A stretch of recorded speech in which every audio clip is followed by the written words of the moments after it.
Well, I hope you all are well. I wanted to share just something that I feel like the Lord's been showing me this past week. It's interesting just seeing like how people are responding to all this now that things are really dragging on with stay-at-home orders, pandemic. Just looking some on social media, talking with people. It feels to me like people are kind of like emotionally frazzled. Conspiracy videos being like spread super fast by a lot of people that aren't very good. I mean, I'm not like I people know me, like I do believe that sometimes government like withholds information and that there's like evil people making bad decisions and hiding it.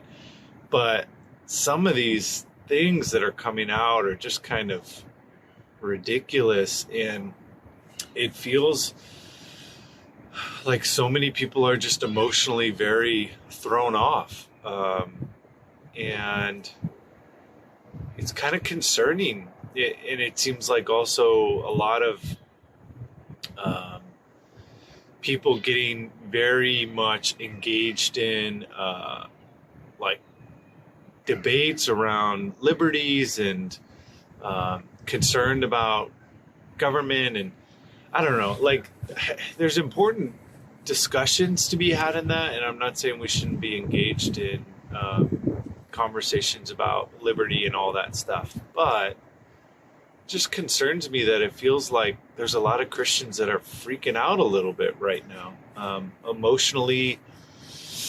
I think the term I've heard used is like on tilt, just thrown off. And it makes me think of in Matthew 24, where Jesus says, watch out, in verse 4, that no one deceives you, for many will come in my name claiming I am the Christ, and will deceive many. You'll hear of wars and rumors of wars, but see to it that you are not alarmed. Just wanted to highlight that verse. See to it that you are not alarmed. Look, you're going to see wars, you're going to hear of wars, there's going to be a lot of stuff going on. See to it that you are not alarmed. Don't get thrown off. Don't get freaked out. God is in control. We don't need to be viewing things through the lens of the world. If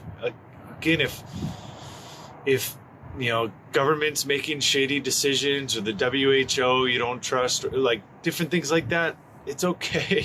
It's okay. God's in control.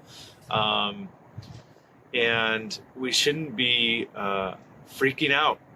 I was watching this movie with my kids this past week. It's The Lion, the Witch, and the Wardrobe. And we watched the first and the second one. We haven't gotten to the third one yet, but it was in the second one, Prince Caspian, where the four kids, if you're familiar with The Lion, the Witch, and the Wardrobe, I mean, I've only seen the movies, I haven't read the books, but these four kids are kind of brought into Narnia in the first movie, and then in the second movie, same thing, they're brought into Narnia. But in the second movie, it's like 100 something years after the first time that Narnia has gone forward that much time. And they're looking for Aslan.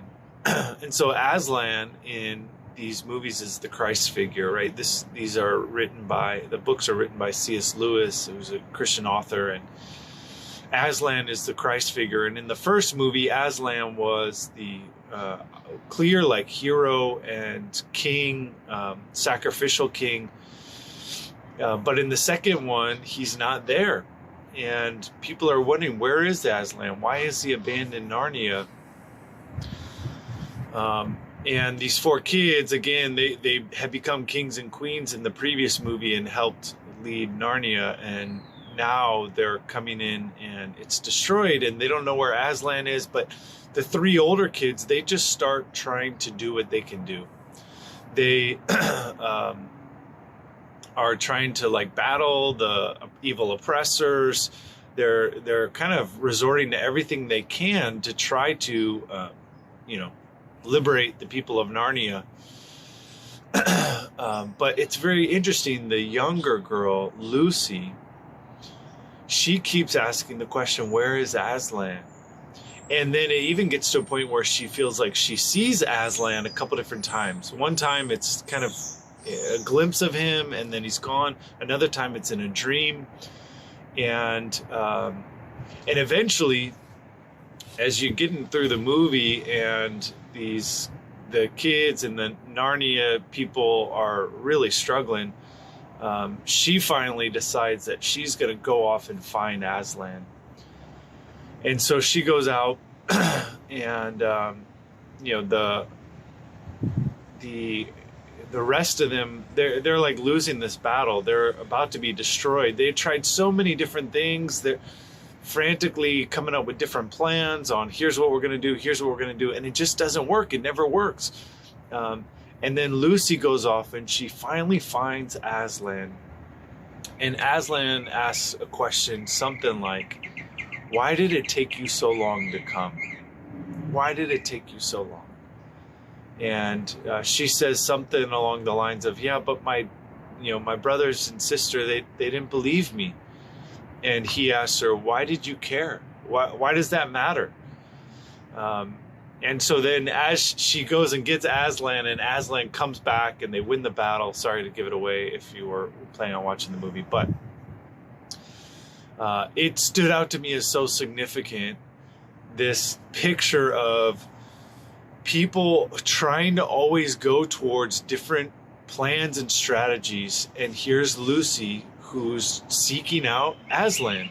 And for us, it's so easy to look to different circumstances, to just fall into these traps, just like the world, of thinking that our security or our situation is going to be safe based on, our president making the right decisions, or based on, health organizations making the right decisions, or, whatever, or based on this virus and it certain things happening with it. That has never been where we find our safety. And it's just like the older siblings, where it seems like their mindset is basically, you know what, if Aslan comes through, great. If he doesn't, we just got to do what we got to do. We got to take this into our own hands. But Lucy has that perspective of, I need to go find him because my hope is in him. And this is, she has that focus. And I just encourage us to have that focus on Jesus, to have such trust in him that he is good, that he is right, that he's in control, and that he can be trusted. And that we can look to him, and that we need to wait on him, and that we shouldn't be freaking out based on different circumstances. Yes, there's troubling things in the economy. Yes, there's troubling things with these lockdowns. Yes, there's trouble all around. But guess what? Jesus is on the throne. He is good. He's in control. He can be trusted. We can look to him. And, what I've been praying over this past week is like, what does it look like, God, for me to be like Lucy and go out looking for you? Because Jesus is present here with us right now. It's not that we need to go find him somewhere, but there is some aspect of like seeking him, waiting for him. And I think, again, a big part of it is like not getting caught up in some of this frantic stuff. I think because people are emotionally frazzled, we're running and latching on to different things, and we should be people that aren't freaking out. We should be people that are so like with our feet planted on the rock of Christ, confident in him that he is guiding us through this, and he is good. So I hope you're encouraged to set your eyes on him and look for him in every situation around us.